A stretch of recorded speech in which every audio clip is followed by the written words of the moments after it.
He thought the night was his ally, quiet, calm, and empty. The street was deserted, bathed in the dim glow of flickering lamps. Yet, in the silence, it came. A whisper. A soft voice that spoke his name with chilling clarity. His heart skipped, his breath caught. He turned, scanning shadows, but nothing stirred. Every corner seemed darker, every sound louder. Fear clawed at him, but curiosity was stronger. Who was calling him? Why him? That whisper, so familiar yet strange, was only the beginning. He had no idea it would unravel secrets he never wanted to face. Daniel Carter was not a man easily frightened. 32 years old, a software engineer by trade, he had spent most of his life finding logical explanations for everything. Ghosts, spirits, voices in the dark, those belonged to stories, not reality. But tonight was different. It was late, almost midnight, when Daniel decided to take the long route home. His car had broken down earlier, and walking through Maplewood Street felt safer than waiting for a tow truck. The neighborhood was familiar, lined with small houses and trimmed lawns. Yet beneath the stillness, something felt wrong. The whisper had caught him off guard. His name, spoken softly like someone standing right behind him. He froze, his pulse hammering in his ears. "Who's there?" he called, his voice echoing across the empty street. No reply, only silence. He walked faster, his shoes tapping against the pavement. But then he heard it again, closer this time. Daniel. The voice was neither male nor female, soft yet commanding, like a memory forcing its way into reality. Daniel spun around, searching. His eyes landed on an old abandoned house at the corner. The windows were boarded up, the paint peeled, and weeds crawled along the porch. For years, locals had whispered about it, strange noises, lights flickering inside at night, shadows moving past the curtains even though no one lived there. And now, the voice seemed to come from there. Daniel's breath quickened. He knew better than to step closer. He knew this was the moment where any sane person would walk away. But something about the whisper tugged at him, drawing him in. Against all reason, against all fear, he found his steps slowing, until he stood at the broken gate of the house that everyone in Maplewood avoided. The gate creaked as Daniel pushed it open, its rusty hinges screaming into the night. The whisper was gone now, replaced by an eerie silence that felt heavier than sound. The house loomed before him, its broken windows like hollow eyes staring back. Daniel hesitated. Every instinct told him to leave, but his curiosity anchored him to the spot. He stepped onto the porch, the wooden boards groaning under his weight. The air smelled of damp wood and dust, yet faintly, just faintly, he caught the scent of perfume. A fragrance he recognized instantly, his mother's perfume. Daniel froze. His mother had been gone for 12 years, buried in a grave 3 towns away. But the smell was undeniable, wrapping around him like an invisible hand. "Daniel." The whisper returned, this time from inside the house. His chest tightened. His mother's voice. His rational mind rebelled. "This is impossible. I am tired. I am stressed. It is just my imagination." Yet his feet moved forward, betraying his thoughts. The front door stood ajar, darkness swallowing whatever lay beyond. He reached out, his fingers brushing against the splintered wood, when a sudden gust of wind pushed the door wider with a sharp crack. Inside, the air was colder, heavier. Moonlight streamed through the broken roof, casting silver patches across the ruined floor. Furniture lay scattered, broken. A shattered mirror leaned against the wall, its cracked surface reflecting his pale face in fragments. Then he saw it. On the floor, half buried under dust, was a yellow envelope. Old, fragile, its edges frayed. His name was written on it in delicate handwriting, his mother's handwriting. Daniel's knees weakened. He bent down, his hands trembling as he picked it up. The paper felt icy cold, as though it had been waiting for him all these years. Another whisper echoed in the room, soft, sorrowful. "Find the truth, Daniel. Daniel's hands trembled as he held the yellow envelope, the fragile paper threatening to crumble in his grip. His breath came shallow, his heart pounding in his ears. He had not seen that handwriting in more than a decade, yet it was carved into his memory like a scar. He slid his finger under the seal. The paper tore with a faint hiss, and inside was a single folded letter. The ink had faded, but the words were still clear enough to read. My dearest Daniel, if you are reading this, it means the house has called you back. Do not be afraid of the whispers. They are not meant to harm you. They are a warning. Daniel's lips moved silently as he read, his eyes racing across the page. There are things you were never told. Secrets buried in the walls of this house. You must uncover them before it is too late. Trust no one, not even the ones you love most. He stopped, his skin prickling. His mother's voice seemed to echo with every word, as if she were reading over his shoulder.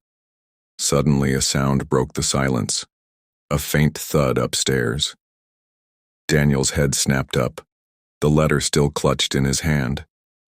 Dust drifted from the ceiling, and the floorboards above creaked, slow and deliberate like footsteps. He swallowed hard. I am not alone here. Clutching the letter, he stepped toward the staircase. Each step groaned under his weight, the old wood threatening to give way. The whisper returned, floating down from the darkness above. Daniel, do not stop. His pulse quickened. The voice was softer now, fragile, almost pleading, and yet it filled him with dread. At the top of the stairs he found a door slightly ajar. A pale light seeped through the crack, unnatural and cold. Daniel reached out, his fingers brushing the handle. Before he could push it open, the door swung wide on its own. Inside, something moved. The room smelled of damp wood and something metallic like rust or blood. The pale light came from a single candle on the floor, its flame barely flickering though no window was open. Daniel froze in the doorway. The walls were covered in faded photographs, hundreds of them, pinned crookedly and overlapping. Faces stared back at him. His father, his mother, neighbors from long ago, each photo marked with a black X drawn across the eyes. In the center of the room sat a wooden chair, its back broken, rope still tied around the arms. Someone had been restrained there. Recently. Daniel's breath caught. The whisper came again, but this time it was not soft. It filled the room like a shiver through his bones. Do you remember what they did to her? He spun around, the candlelight throwing his shadow against the wall. No one was there. His throat tightened. Who's speaking? He demanded, though his voice shook. The whisper circled him, coming from every direction. You left her. You let her die. Daniel's pulse thundered in his ears. His eyes darted back to the photos. In the corner, half hidden under others, he saw one that made his knees weaken. A girl, young, maybe 12, her smile wide, her arm wrapped around him. His sister, but she had died. Years ago. The candle flame stretched tall, flickering violently. The shadows on the walls twisted, taking shape. Elongated limbs, faces without eyes, reaching for him. No, Daniel gasped, stumbling backward. This is not real. The letter in his pocket seemed to burn against his chest. His mother's words echoed in his mind. Trust no one, not even the ones you love most. The whisper grew louder, no longer one voice but many, overlapping, like a crowd chanting in the dark. Daniel, Daniel, Daniel. He clamped his hands over his ears, but the sound only drilled deeper into his skull. And then from the shadows something stepped forward. From the corner of the room a figure emerged. At first Daniel thought it was just another shadow, but as it stepped into the candlelight, his chest tightened. It was a man. Tall, thin, his skin grayish like old parchment. His eyes were nothing but hollow sockets, yet Daniel felt them staring directly into his soul. In his hand, he held a small locket. Daniel recognized it instantly. It belonged to his sister. Where did you get that? Daniel's voice cracked. The figure tilted its head, almost curious, before whispering in that same chorus of voices. She never left this place. You left her here. Daniel shook his head violently. No, she died in the accident. I saw it. I buried her. The figure moved closer, its steps soundless. The candle sputtered as if suffocating. Lies, the whispers hissed. You buried an empty box.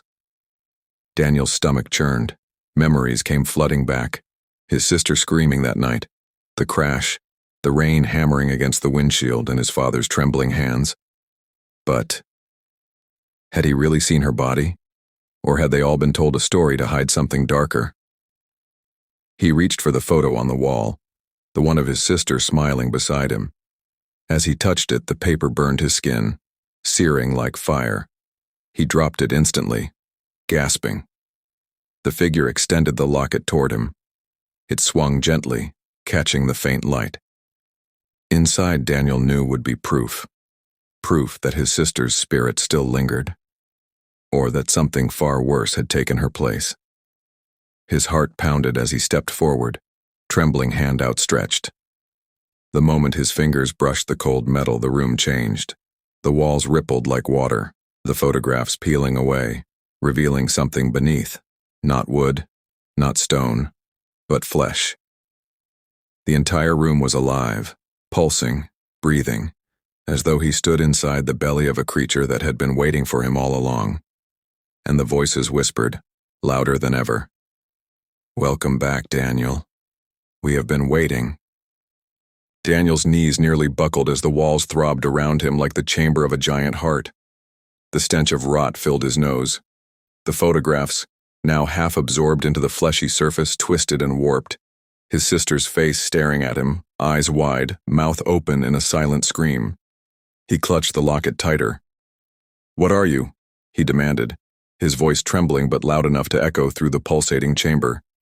The figure stood inches from him, its hollow sockets glowing faintly with a sickly green light. We are memory, the voices intoned. We are what is forgotten, what is left behind. Daniel's chest heaved. Where is my sister? Tell me. The figure leaned closer. She is here, it whispered, pressing the locket into his palm. Daniel snapped it open with trembling fingers. Inside wasn't a photograph. No smiling portrait of his sister, but a lock of real hair, dried and brittle. Underneath, a small smear of dried blood. The room roared with whispers, rising to screams.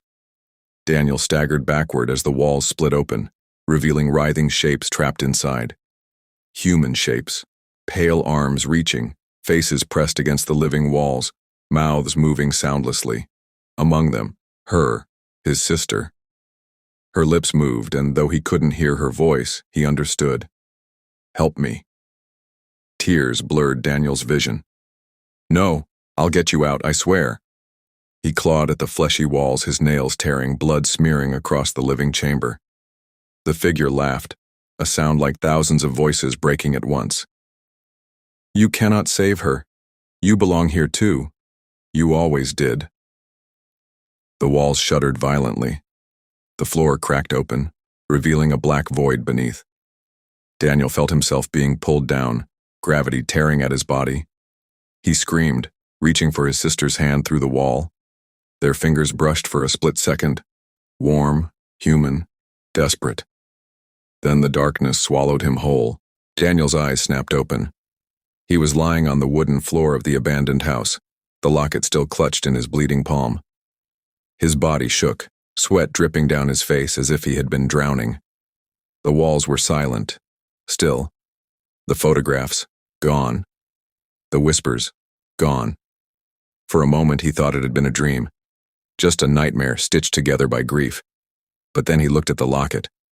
It was open. Inside wasn't the lock of hair anymore. This time, it was a photograph. His sister, smiling. Daniel's breath caught. No, it can't be.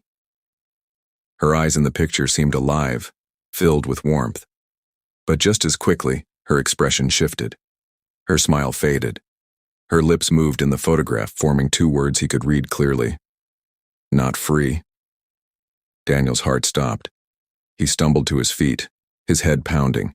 He rushed to the door, desperate to escape the suffocating house. But when he pushed it open, he froze. It wasn't daylight outside. It was the same black void that had swallowed him before, an endless abyss stretching in every direction. Behind him, the whispers began again, soft, almost tender this time. You came looking for her, the voices said, and now you will never leave her. Daniel dropped the locket, his hands trembling. He realized the truth too late.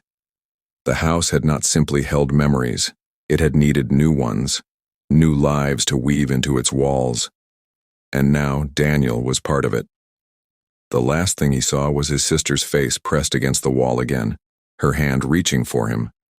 This time, she wasn't asking for help. This time, she was pulling him in. The door slammed shut, and the whisper began again.